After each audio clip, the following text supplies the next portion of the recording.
I'd like to thank the conference organizers. It's really a pleasure to have the opportunity to speak to you today. And so just as NASA scientists are studying the cosmos to discover new forms of life on other planets, here at the JGI, one of our projects, we're interested in exploring the yet as undiscovered life forms that inhabit the microbial world. And we know that the vast majority of microbes can't be studied under culture conditions, and so we're left with this vast richness of diversity that we are really interested in studying further. And so today, I'd like to share with you our work to uncover more parts of the microbial world. And so our view of life on Earth has been greatly impacted by technology.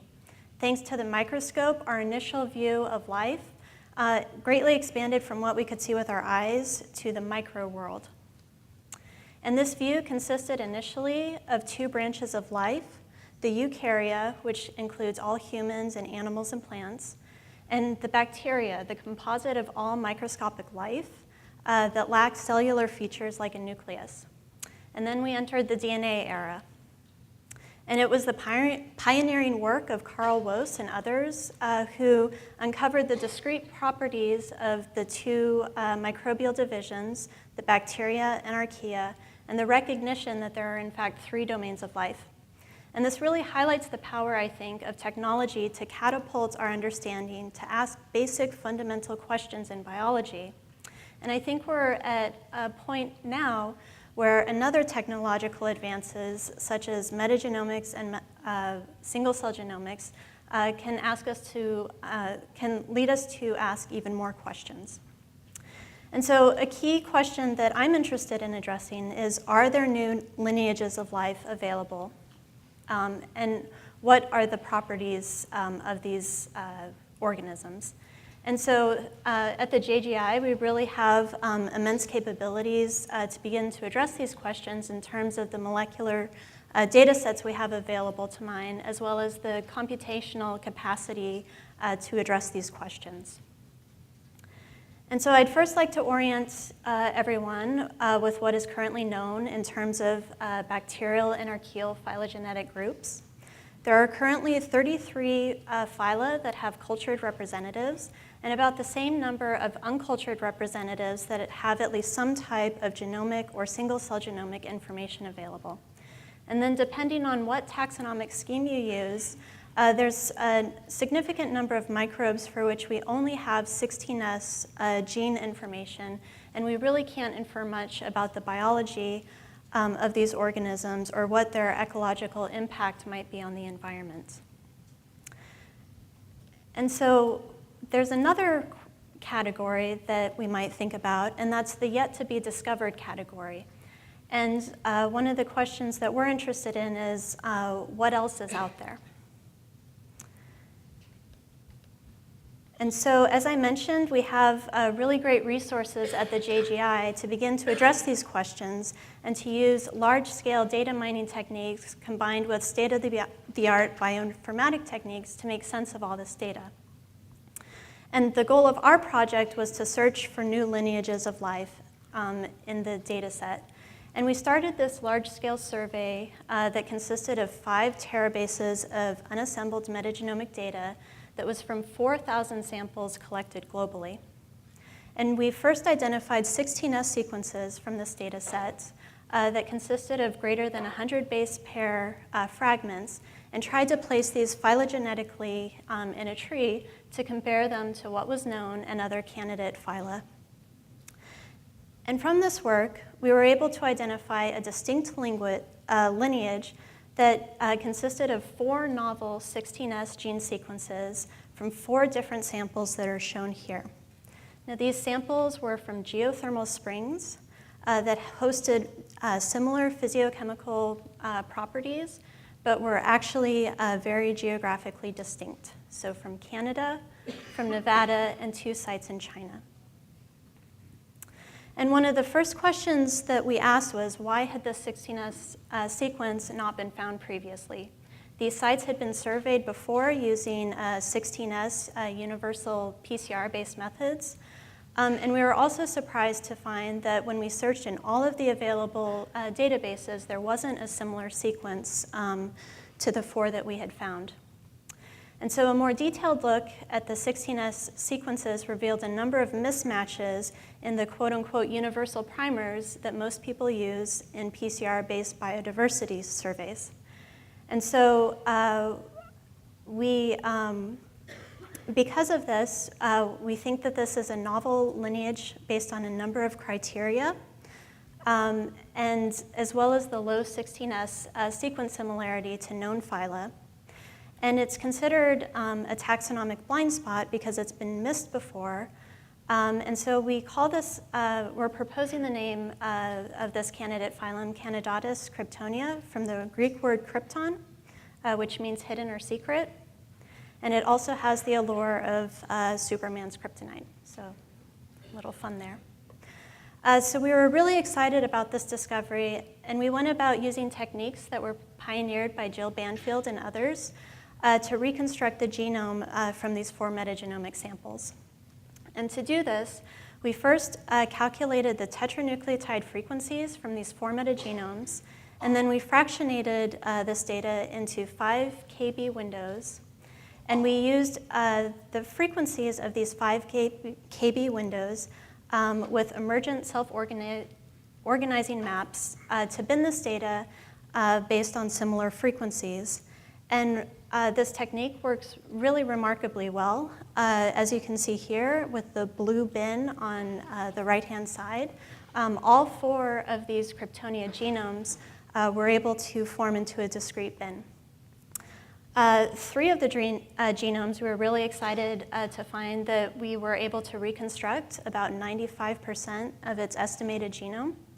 And then the 4th genome had a little bit more fractionation at about 86% completeness.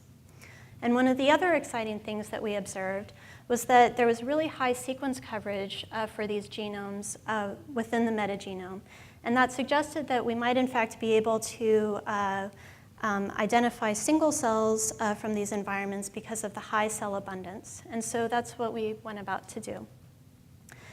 And this highlights another great resource at the JGI, the Single Cell Genomics Pipeline.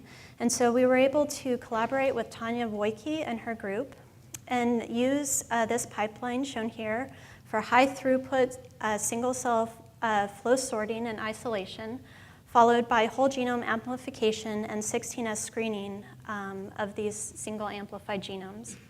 And from this, we were really excited to recover 18 single cell genomes from 3 of these 4 locations. And looking at the bacterial tree of life, we were able to add a new branch, similar to perhaps adding a new element on the periodic table. And the new candidate phylum Kryptonia placed within a monophyletic branch with 100% bootstrap support within the Fibrobacter chlorobi Bacteroidetes superphylum.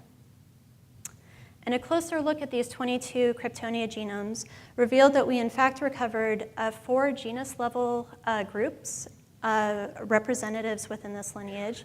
And this is based on the average nucleotide identity across these genomes. And with one exception, the genotypes from the same sample belong to the same species. And so what was really great was that the availability of these multiple genomes, both the genomes that were reconstructed from metagenomic data, as well as the complementary single-cell genomes, enabled us to reconstruct the metabolic properties and functions of this group. And as this led into insights into some of the unique properties of this candidate phylum.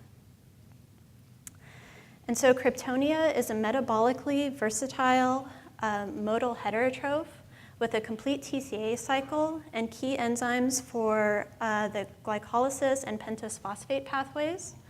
It was exciting to find evidence for extreme thermophilic adaptation with the identification of a reverse gyrase, but it was really interesting to note that it looked like this might have been horizontally transferred from a Crenarchaeota. We found evidence for a really unique and elaborate respiratory pathway for the redox transformation of iron And this is similar yet non-homologous to the well-characterized pathway in Shawinella onadensis. And so we hypothesized that Kryptonian might be able to impact metal biogeochemistry in these environments, and it might in fact compete with archaeal members. We also found that Kryptonia has the potential for aromatic hydrocarbon degradation via oxidation of catechol and then subsequent metacleavage. And we found yet another line of evidence for horizontal gene transfer from the Archaeon Pheroglobus.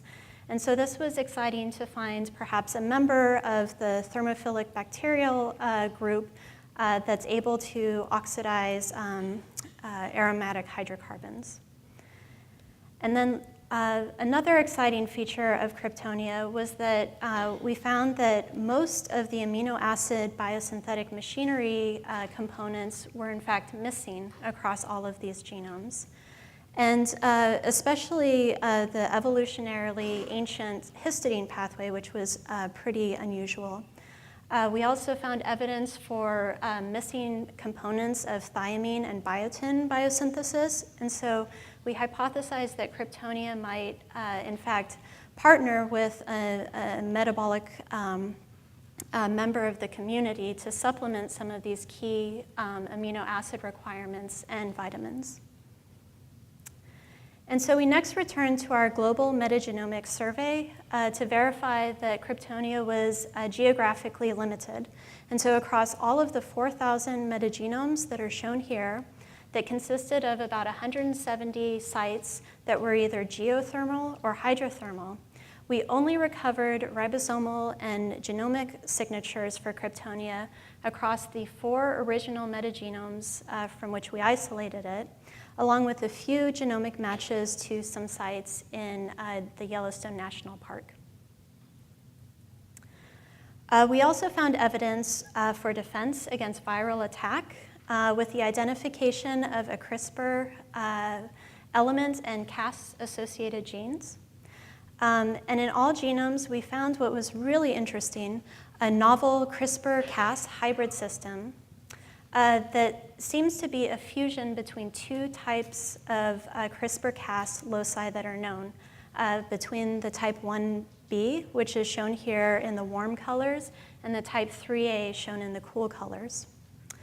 And this fusion contained the full gene complement for the multi-step process for spacer acquisition, for the locus transcription and maturation, and then the final nucleic acid interference. And this appears to be the first report of a fusion CRISPR-Cas system of this type and expands what's known about the diversity of these loci.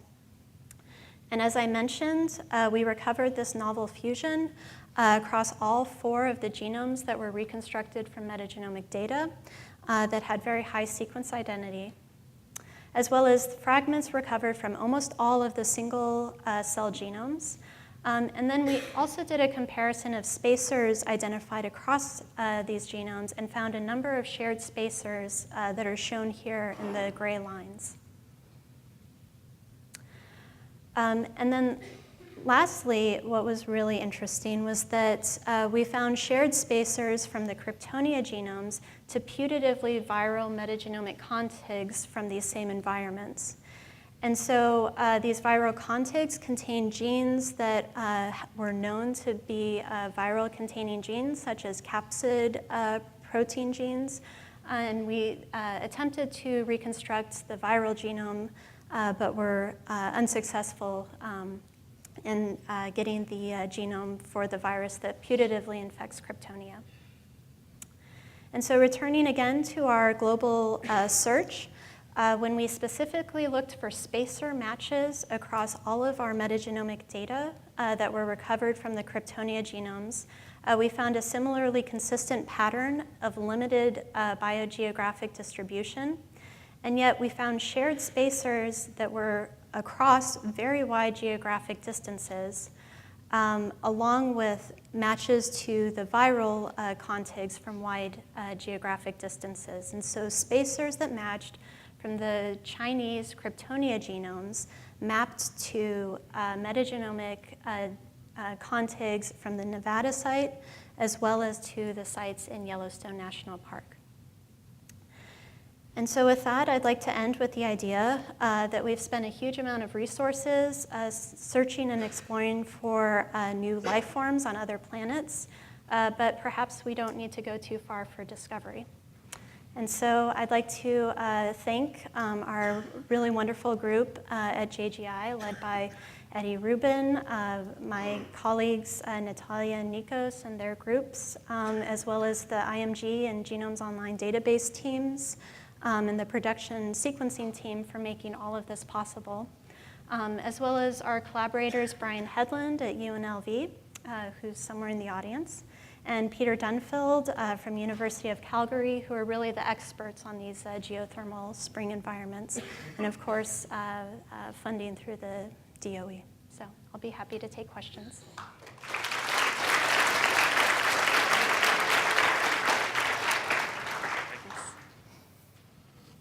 Any questions? There's one there. Rodham? I'll ask just a quick question. You did this big survey, and one of the take-homes was that you didn't see these things in 16S PCR surveys, only in the metagenomic data. Was it the only phylum that was detected that way, or is there a whole slew of others that aren't detectable by PCR? So there are a number not detected by PCR. This one was one that hadn't been characterized before, but was interesting because it had these mismatches and hadn't been identified. Go ahead, Rodham. That was your question? Okay. Hi, Emily. So if you put these things back into a profiler, if you could get them back into a 16S profile, how do you think it would affect your interpretation of the beta diversity or the ecological differences between those hot springs? I mean, are they rare organisms that might not influence it? Depending on what measure you use, whether coverage of metagenomic data in these samples or based on the single-cell sorting data, we think that they're in fact really highly abundant. And so I would think that you use a different primer set that wouldn't have these mismatches, and you would see a very different profile for these communities. So they're highly active, they're abundant in the system, and potentially they will influence your interpretation of the ecological dynamics. So I can't speak to any of the activity measures. All we can say is that the cells seem to be there at high abundance. Whether they're really important members of the community, yet to be determined. Okay, thank you very much again.